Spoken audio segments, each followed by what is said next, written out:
October 17th, 1771. The premiere in Milan of the opera Asciano and Alba, composed by Mozart at age 15. The piece originally appeared on Mozart's Xanga.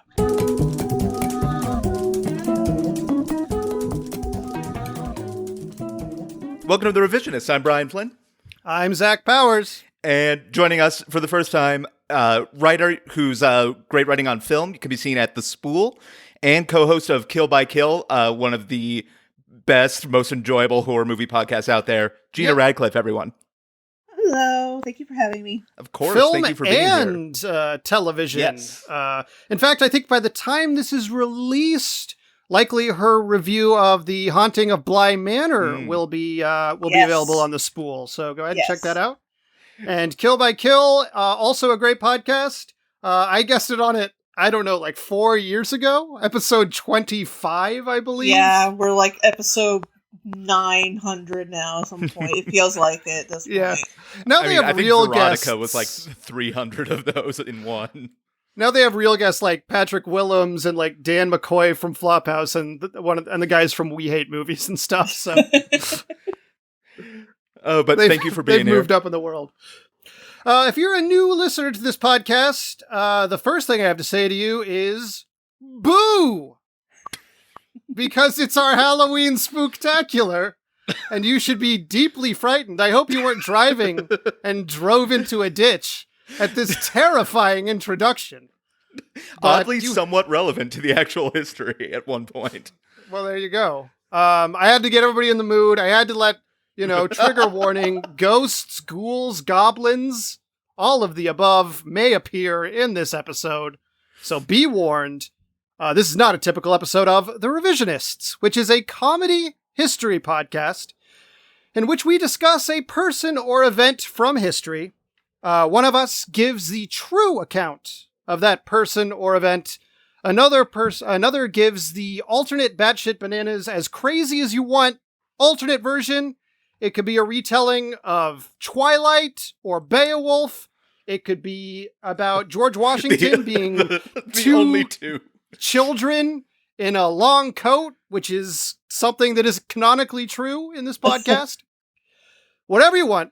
And at the end, we vote on what is the true history of this luminescent, azul, brilliant blue, spinning, spooky, scary marble of a world that we live on going forward. And that's the premise of the show. This week, I believe we are discussing famous urban legend, New Jersey legend, Spring-Heeled Jack. Wait, did you say New Jersey legend? Is it Spring-Heeled Jack a New Jersey thing? I thought it was a Jersey thing. No, that's the Jersey Devil. Oh, where's Spring-Heeled Jack? He's London. He's London, yeah. Okay. I think you're thinking of Bon Jovi, actually. Yeah. You know what? I'm thinking of Bruce Springsteen. Spring, it's the spring. The spring is what Bruce Springsteen, Spring-Heeled. So. Perfect. The scariest heartland rocker. Yeah, no. Bruce Springsteen. For years, conservatives have misused Spring-Heeled Jack, not understanding right, exactly. the real meaning. They play it at their rallies, not understanding it's, sort of a satirical takedown. Regardless, we're talking about Spring-Heeled Jack. This week, I believe Brian is going to provide us with the actual history of Mr. Indeed. Jack. And Gina will be giving us the alternate. All right. Well, before I get started, two things. One, my sources for this were Atlas Obscura, historicuk.com. Don't know how reliable that one was. And the podcast lore and Wikipedia, of course. This one had been kind of on my topic shortlist for years. And in that time, I kind of forgot that a lot. And this is just a content warning. A lot of the attacks, basically, were physical attacks on women. None of the details are explicit, but still just a heads up about that. So the fun thing about Halloween is like the topics we talk about are like already kind of not true. Like Spring Hill Jack, there are some incidences that occurred, but by and large, It spins weird- out of control at some Yeah. point. like he's either a demon or a D-list Batman villain. It's, Yeah. And like it might be useful to give some context of how superstitious, I guess, the Victorians were. Like this was the group of people among whom like spiritualism first became really popular. And you have sort of the burst of like seances as a social event. You have like the Fox sisters doing their hoax. And so you have things like that. That's sort of the background. And even earlier than the Spring Heel Jack incidents in like 1803, there was a sort of similar public hysteria over a series of sightings and attacks in the Hammersmith area of West London. Some reports like described what would be called the Hammersmith ghost. It was like a tall figure, all in white. Other people described it as some dude wearing calfskin with horns and 2 large glass eyes. this just sounds like the original heavy metal band, like the Hammerskin Ghost. Hammersmith Ghost? Hammerskin Hammersmith ghost. Okay. Yeah. Yeah. Not original, quite. Yeah. But yeah, some dude with like Like googly before eyes. they were Spinal Tap, they were called the Hammersmith Ghost for like a hot minute.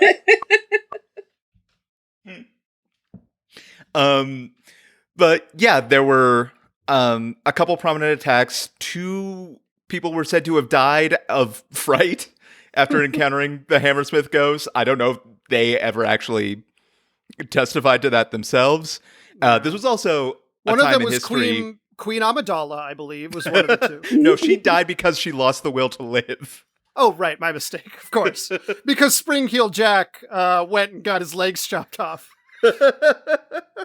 He just his best friend let him just fry like a pork sausage.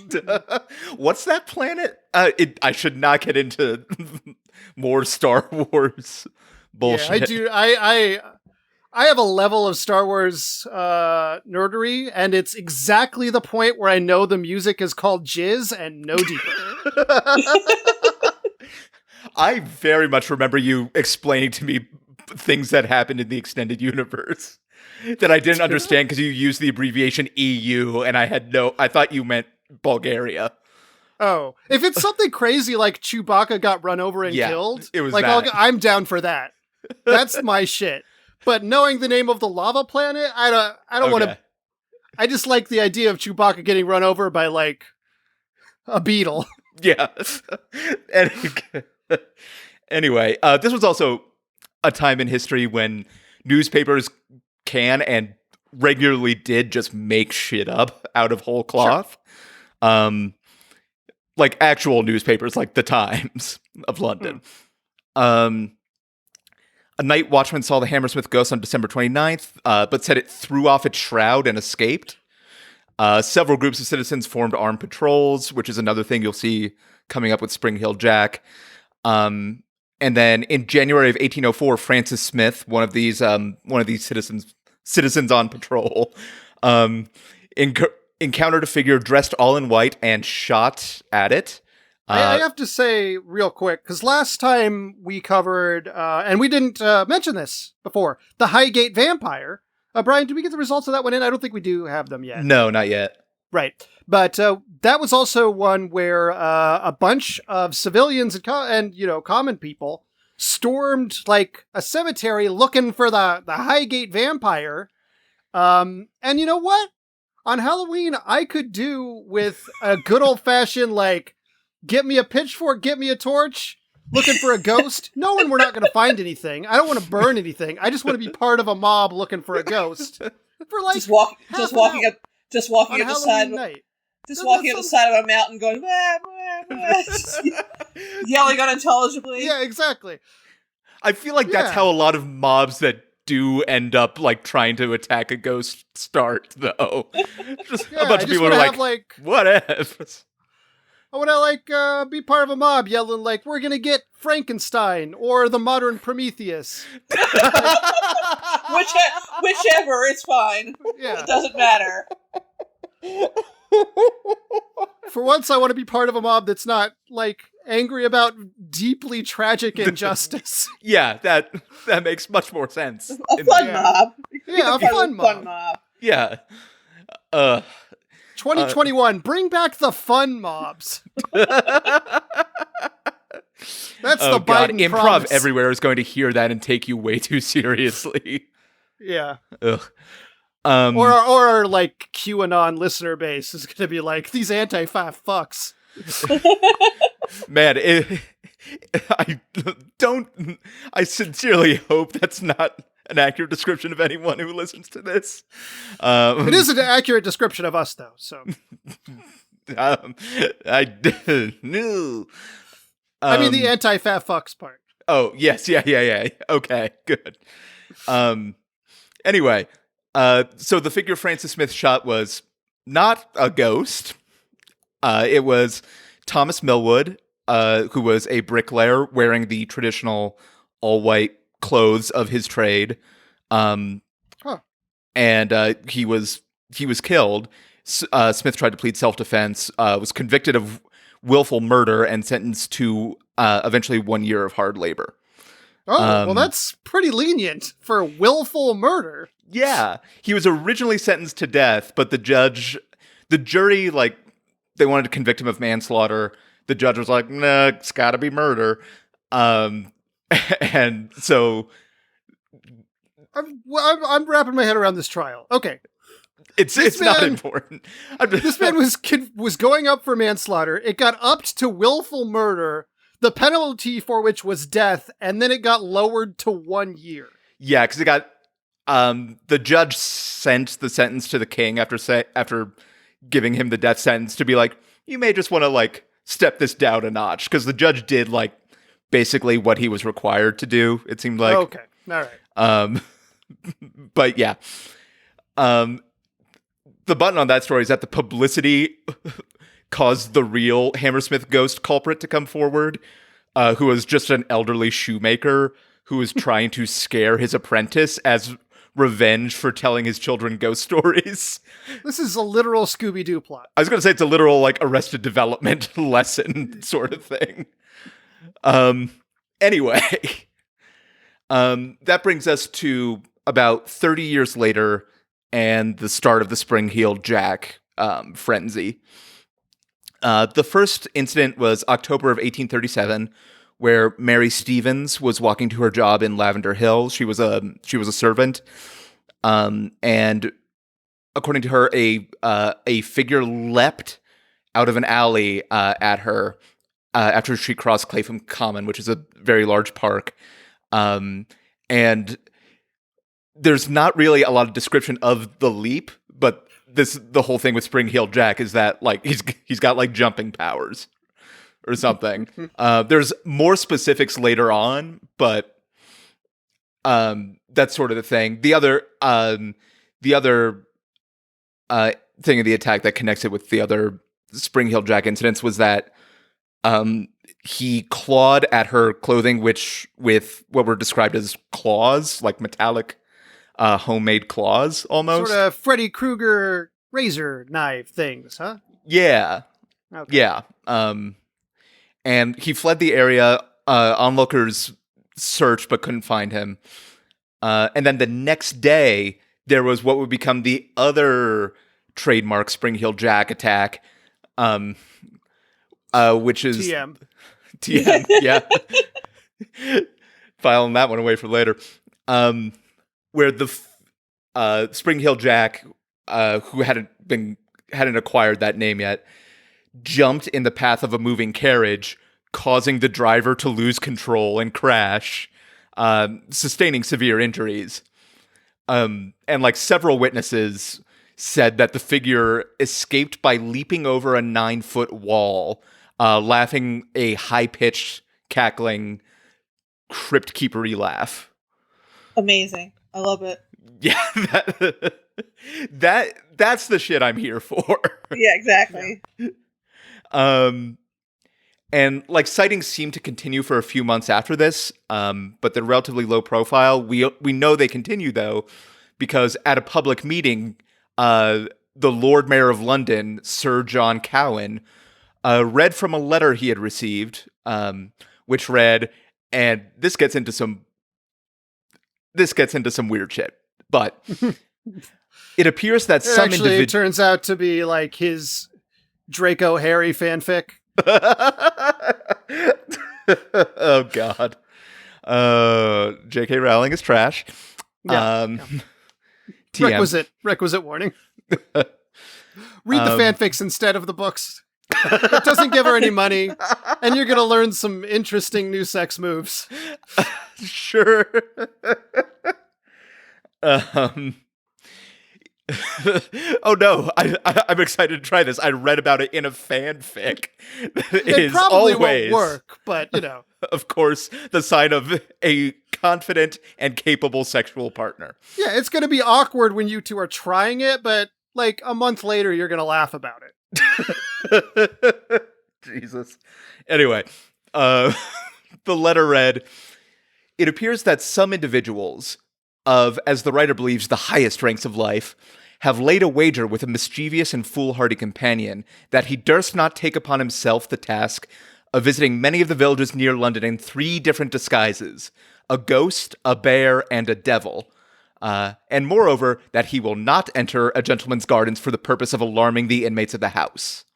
The wager has, however, been accepted, and the unmanly villain has succeeded in depriving 7 ladies of their senses, 2 of whom are not likely to recover, but to become burdens to their families." So, Victorians. And today, honestly. I like the very polite idea of they lost their senses. Yeah, which I don't know what that exactly equates to. I think it's to say a polite way of saying they went nuts after seeing them. Yeah. Which is... But it kind of also sounds like they might have like lost their sense of smell or something. Yeah, exactly. Like, they can't taste the gruel that you ate. I was going to say, I can't taste 1803. the English food of the 1830s. He was so ugly they were immediately struck blind. It was probably a ruse to be like, they don't have to like comment on other people's cooking anymore. Like their shit 1800s cooking, they could be like, I can't taste it, so Spring I Heel can't Jack, I can't. I got a jet. Does this dress look good on me? Colorblind, Spring Heel Jack. Spring Heel. Can't comment. Boing. Yeah. It seems like the Lord Mayor was skeptical, but at the meeting, apparently a bunch of people in the audience spoke up, claiming that they heard stories about the Spring Heel Jack guy, and the papers, including the London Times, ran with the story and coined the name Spring Heel Jack. A few days later, the Lord Mayor showed another gathering a pile of letters all about Spring Heel Jack. Very Miracle on 34th Street. One letter said several young women in Hammersmith were frightened into, again, dangerous fits. And some were, quote, severely wounded by a sort of claws the miscreant wore on his hands. And there were sightings reported all over sort of the London suburbs, but particularly the south and east. The mayor of London was, to his credit, skeptical, quote, that the ghost performs the feats of a devil upon the earth. So, but also a trusted friend of his told him that like a servant had been startled by someone wearing a bear's skin. So he's like, I don't know what to do. I love this guy's position that he's like, all right, I accept it's a ghost, but you're telling me it performs the feats of the devil upon the earth? I don't buy it. It's a very Susan Collins position. The mayor instructed the police to search for Spring Heel Jack, and it was sort of after this hubbub that the 2 most famous Spring Heel Jack incidents occur. The first on February 19th, 1838, Jane Alsop was reading in her family's house when someone called from outside the front door and claimed they were a police officer. He said, "We've caught Spring-Heeled Jack here in the lane," and told Alsop to bring him a light. Excuse me. Alsop steps out of the front door to bring him a candle, and that's when he threw off his cloak and shot blue and white flames from his mouth. According to Alsop, he also wore a large helmet and like a tight-fitting oilskin jacket, which I guess is like, I looked it up and it seems like a weird raincoat. That's the only way I can describe it. Yeah, I love this aesthetic. It's like giving me Phantom of the Paradise vibes or something like that. It's cool. I'm picturing you judging Spring-Heeled Jack on Project Runway. Yeah. He is one of the more stylish urban legends. We can all agree. Sure. The photo I am already planning to post with this episode is, he's a good-looking figment of people's imagination. The popular imagination. He attacked Alsop with metal claws, and either, depending on who you listen to, either one of her sisters or her father heard the attack and came out to rescue her, pulling Alsop inside the house before the attack could get worse. And 9 days later, 18-year-old Lucy Scales and her sister were walking home from visiting their brother, who was a butcher who lived in what was described as a respectable part of Limehouse. No idea what that translates to. But it's a part of town that has the least amount of human feces running through the streets. That's not to mean there's no human feces. Just a smaller amount than other almost none. Yeah.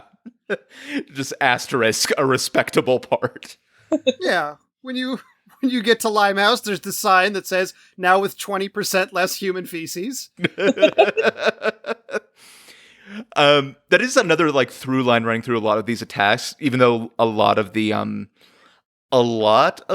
victims of the attacks were like working class servant women. The attacks occurred in highfalutin areas, which is probably why they also got more attention.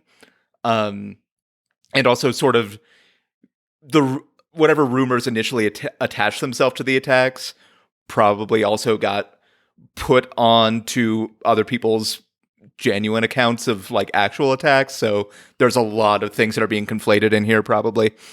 So Lucy Scales and her sister, they're passing Green Dragon Alley, and they saw fuck? Do they live in the Shire? Yeah, no, they see fucking Sharky and his gang, and they're fucking shit up. Yeah, I'm trying to remember everything about the Scouring of the Shire. Yeah. You pass through Green Dragon Alley to get to Limehouse, where you get your limes for second breakfast. I should not bring up Tom Bombadil on the internet. They saw a figure in the alley who, as soon as they got close, spurted blue flame in Lucy Scales' face, which left her unable to see and left her in shock. But the attacker sort of walked away quickly after that, didn't say anything, didn't do anything else. And Lucy's sister and her brother, who they were still by his house, were able to get her back home safely. The sister described the attacker as being tall, thin, and gentlemanly, wearing a large cloak and carrying a gentlemanly fire crime. Yeah. Just a real upstanding fire demon thing. Pardon me, madame, do you need your eyebrows today?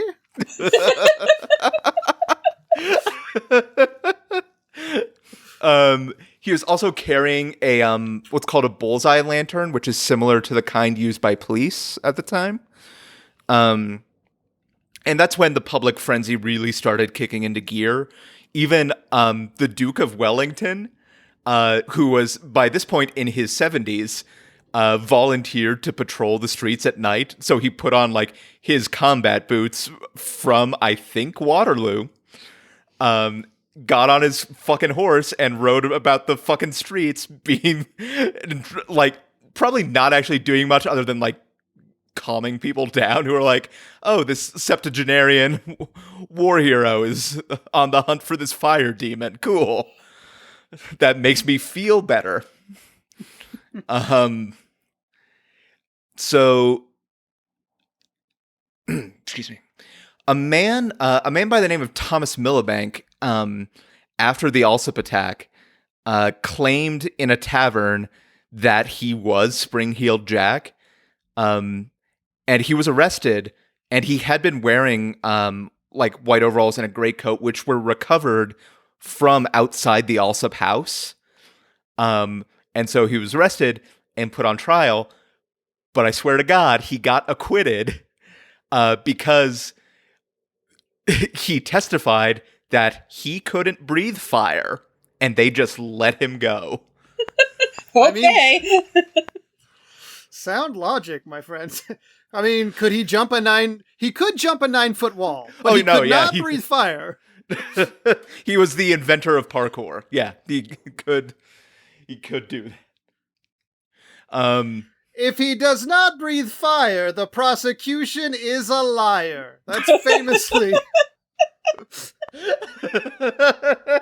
Sir John Cochrane. Yeah.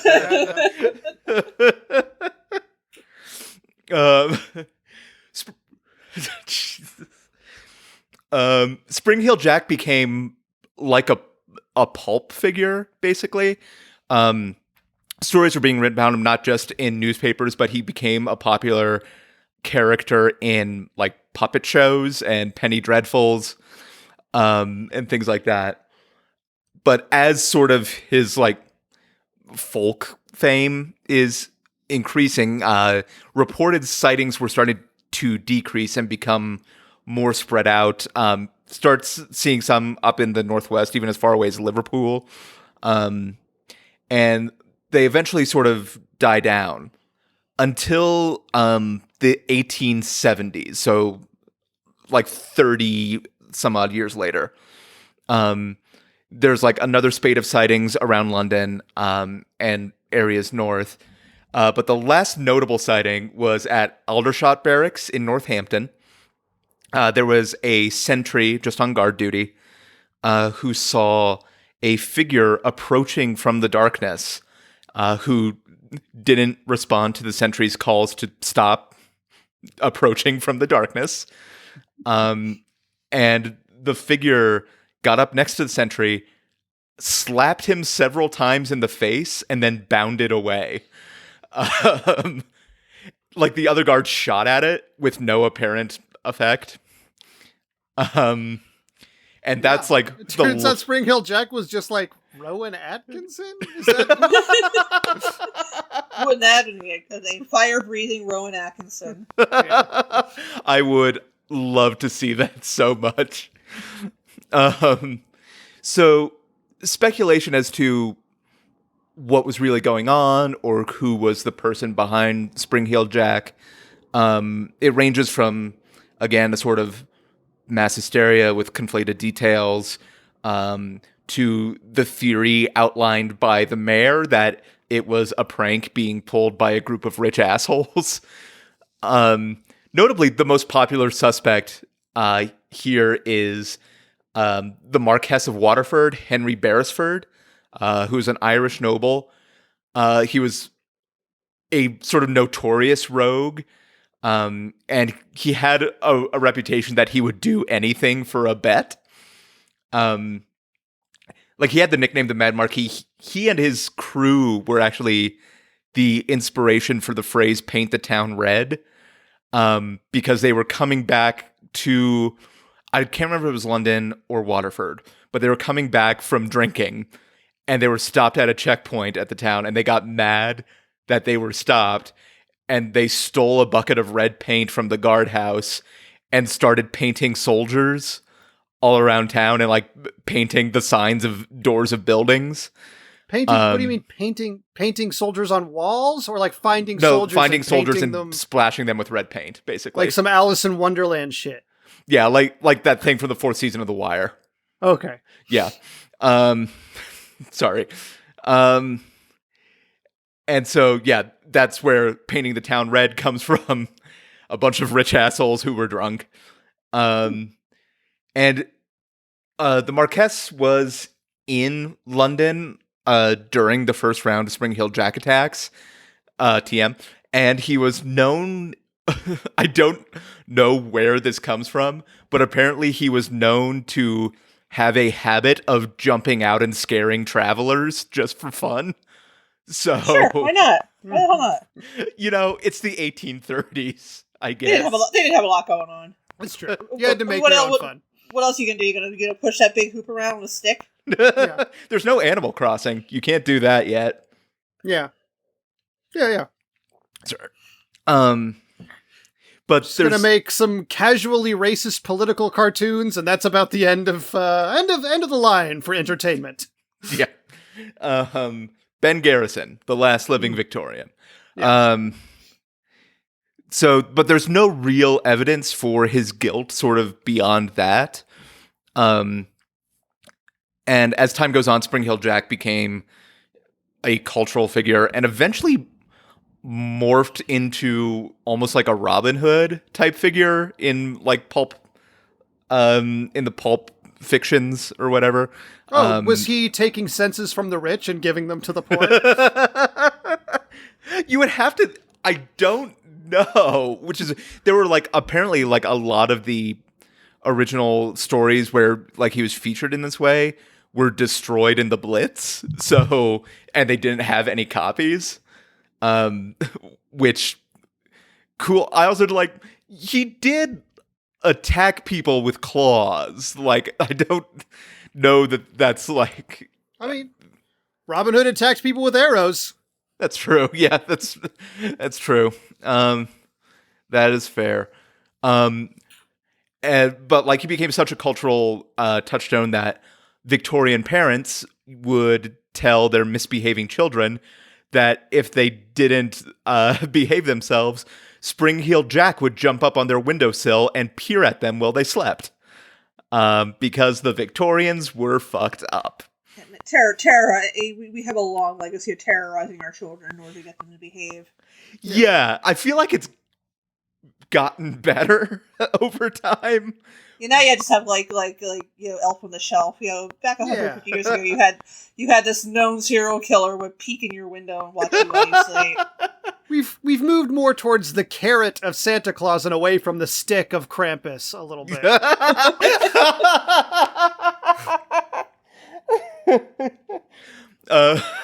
Perfect. But that's the actual history of Spring Heel Jack. All right, thank you, Brian. I believe that leaves us with Gina to give an alternate version of the story of Spring Heel Jack. Well, my story is not as lurid, but is definitely more tragic. So, Spring Heel Jack. In Scotland, he's known as Jumpy Bob, and in Germany, Gummi Hans. Tragically, despite what you may have heard, he could not jump very high. That is tragic. He couldn't jump at all because he was born without ankles. Oh, that is Oh, actually wow, tragic. okay. Yeah, his legs were normal size, and they could function, but from the shins down, they just kind of went straight into his feet, like without bending, like a Barbie doll's legs. Oh no. They're kind of like that. So I mean, we shouldn't be surprised. 90s movies have told us that white men can't jump. Indeed. So something happened when his pregnant mother was on holiday in Australia, and she was kicked by a kangaroo. Yeah, the Roos will get you. Yeah, they'll fuck you up. They're pretty angry. He was the son of a housewife and a manufacturer of small hats, and he had the misfortune of growing up in a town called Closworth on Blumpton on Pruneshire, somewhere in northern England. Which was not only known for being the source of those tiny corns you find in Chinese food, but it also was the high jumping capital of the world for many years. Okay. Townspeople were rumored to be able to jump as high as 20 feet, and for generations, when there was an Olympic high jumping team, they all came from Closworth. But eventually the Olympic Committee said, you really should have just team members come from the same country and not from the same town. 'Cause it's really not fair.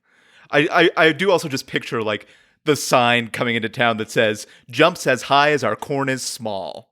Exactly. I actually hope that they had like, say, a 12-foot wall, and it's like, if you can jump this wall, you're welcome in Closworth. Well, that's the thing, because Jack was born without ankles. He couldn't jump so much as an inch, and this was a shame because he couldn't go any further than the end of his driveway because the entire town was set up as an obstacle course to train for high jump. So everywhere you go, there were barrels, there were hurdles, jump ropes laying around. So he ended up having to be homeschooled. And he was left with, because his parents couldn't read or write, he was left with the choice of either learning the fine art of miniature hat making, or he could just go to work in the tiny corn factory. They would take anybody. A lot of miniature things in this town.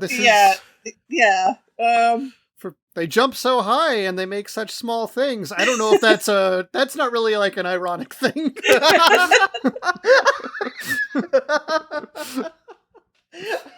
That said, I know that I would go for the miniature hats because you can put those on animals, and that's a win in my opinion. Exactly. So he tried to invent a series of gadgets that would help him become a high jumper. First he made a set of prosthetic ankles out of tin cans and tiny corn cobs, but he was only able to walk backwards with those, which would have been great if they still had an Olympic backwards walking team, but they kind of disbanded that like not long before he was born. He also designed a very early prototype of a hoverboard out of a pie plate, which unfortunately also required the burning of cow manure for fuel. This guy, between the backwards walking and the hoverboard, he predicted Michael Jackson and Back to the Future 2. The 1980s were all Spring-Heeled Jack inventions. He was really a kind of an idiot savant when you think about it. Yeah. Once his 9 brothers all left for the Olympics, he had to keep his father's miniature hat shop clean because no one else was around to do it.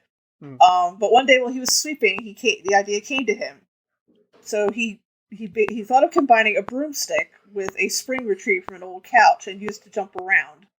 Now, rather than add a part where his feet could go, initially he just sort of wrapped his legs around it before jumping, which resulted in a horrifying accident involving his testicles. Oh no.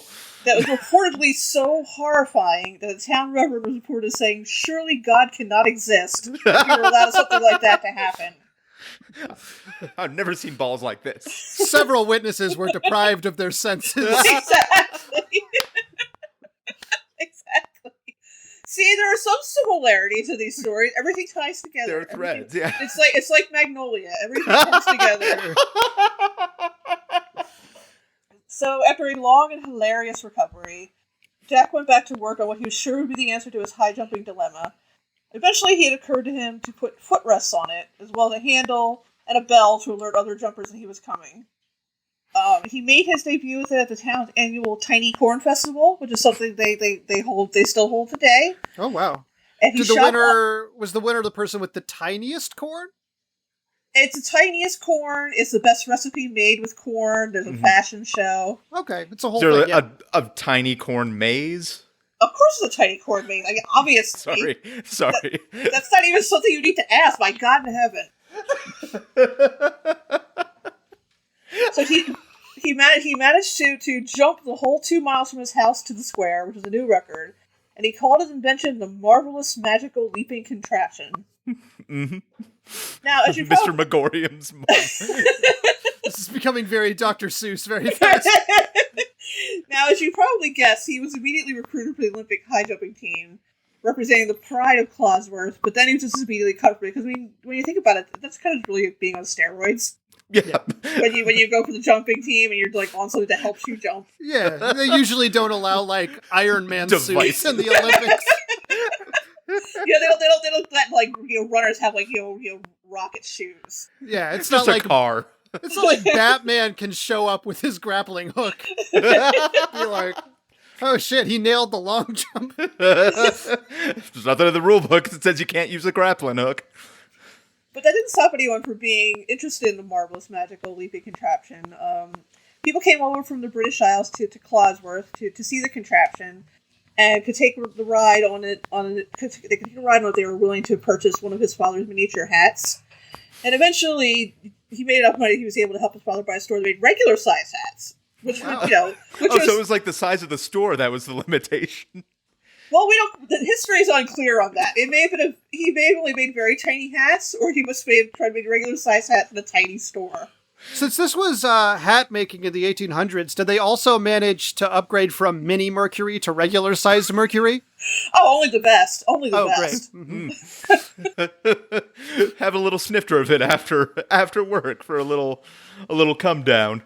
So tied into the London connection, Jack decided to take the contraption on tour, where he was met with great success. He's even given an audience with Queen Victoria, and it was rumored that taking a spin on the contraption was the first time she smiled since Prince Albert died. Oh, And that's not nice. a dirty. That's not a dirty joke. That's not a euphemism. She literally just, it did not even occur to me that it was until you said it. she was just literally hopping around Buckingham Palace in this magical contraption, just having the time of her life. So, of course, eventually he made his way to the United States, where he's invited to show the marvelous magical leaping contraption at the World's Fair. And it was such a smashing success that he was offered a chance to patent it for mass production. Unfortunately, though, he was an ambitious man. He was also not a smart man. And what he thought was a contract to manufacture the contraption was actually the back of a menu. So the prototype was stolen from him and eventually patented as the pogo stick, which would go on to make millions of dollars, none of which would go to Jack. He would sadly go on to sign many more phony contracts and have the patents for the yo-yo, the windshield wiper, and the Wisconsin cheese hat stolen from him.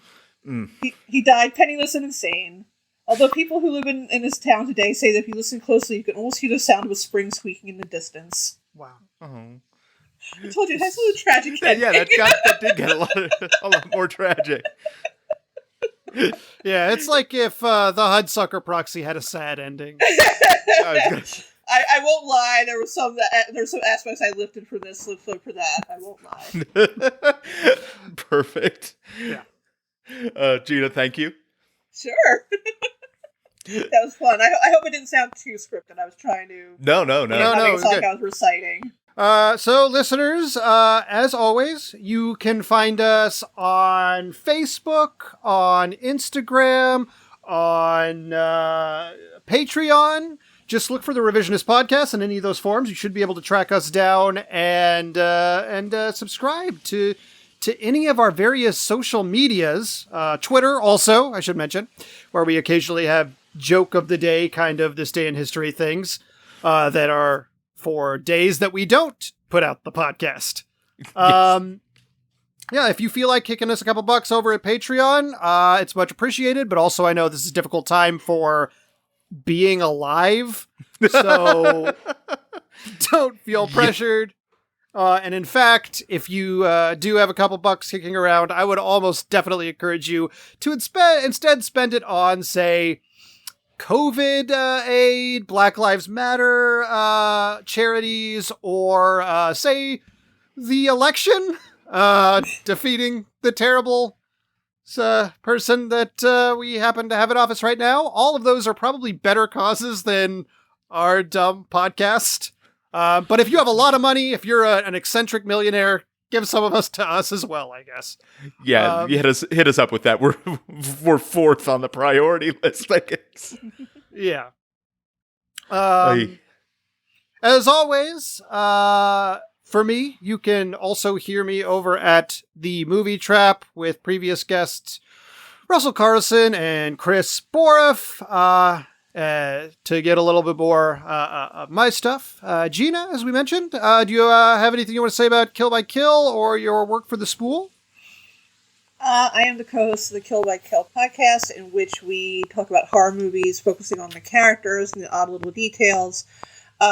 Right now, we're about to start getting into the Scream series, Ooh, nice. and then we also have a side project in which we are rewatching Hannibal episode by episode. We're about halfway through the first season, and I'm also a writer at the Spool.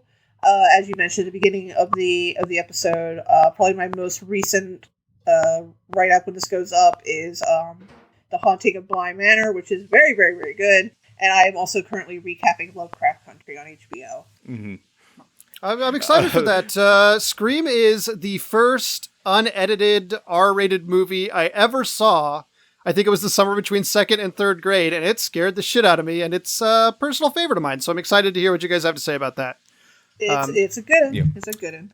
And they also have episodes about every single Friday the 13th and Nightmare on Elm Street and a few other movies, so, plenty of stuff to dig into. Brian, do you have anything to plug? I'll mention the election is coming up. Please vote. Please. Also, please wear a mask if you go outside. There's no when we're recording this, the president is sick with COVID. It's not coming out for a week and a half. Who knows what has happened in the intervening time? But every time I think, okay, this is probably the craziest news cycle pre-release that we've ever had, and it just keeps it keeps getting wilder. Yeah. But also, there's some live comedy happening right now. I'm not partaking in it because high risk. So, yeah, vote, wear a mask. Please take care of each other. That's all I got. Yep. I concur. Well, in that case, I guess all that's left is that it falls to me for judgment. This is an interesting one. I always like the ones that are kind of based on urban legends because even the true story isn't fully true, as I mentioned at the top of the episode.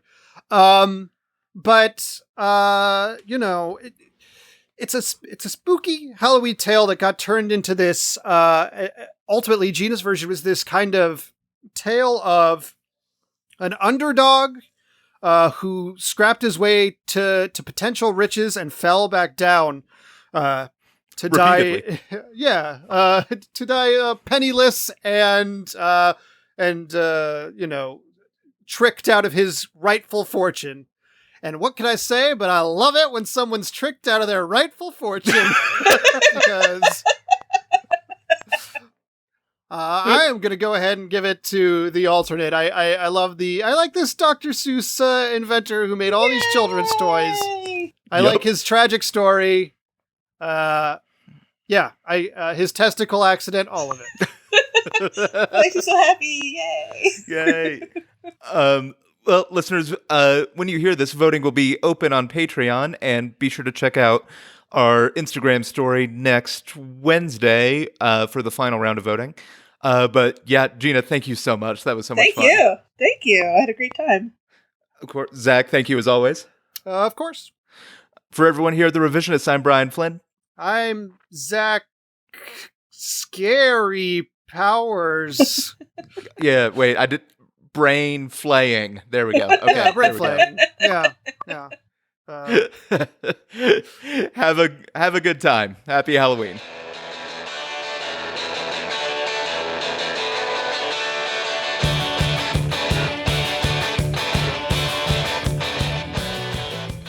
October 17th, 1662. Charles II of England sells Dunkirk to France for £40,000, which is nuts because I only paid like $10.50 for a matinee of that. October 17th, 1781. General Cornwallis surrenders at Yorktown, something I was much happier about 4 years ago. And last one, October 17th, 1781. October 17th, 1814. 8 people die in the London beer flood. Well, 5 in the flood and 3 in the pork scratchings landslide that followed. All right, I got a few. I got 4 this time, which is a little more than normal, I think. Okay. October 17th, 1771. Hold on. October 17th, 1814. 8 people die in the London beer flood. Eyewitness accounts report that the victims who drowned in a hearty IPA were rolling their eyes at the ones who drowned in Bud Light. October 17th, 1888. Thomas Edison files a patent for the optical phonograph. October 17th, 1888, Thomas Edison files a patent for the optical phonograph, which he used to create the first movie, meaning 1888 had at least one more new release than 2020. October 17th, 1907, Marconi begins the first commercial transatlantic wireless service, bringing him one step closer to his dream of a world where every unremarkable white dude has a shitty podcast. Perfect. It's my bread and butter.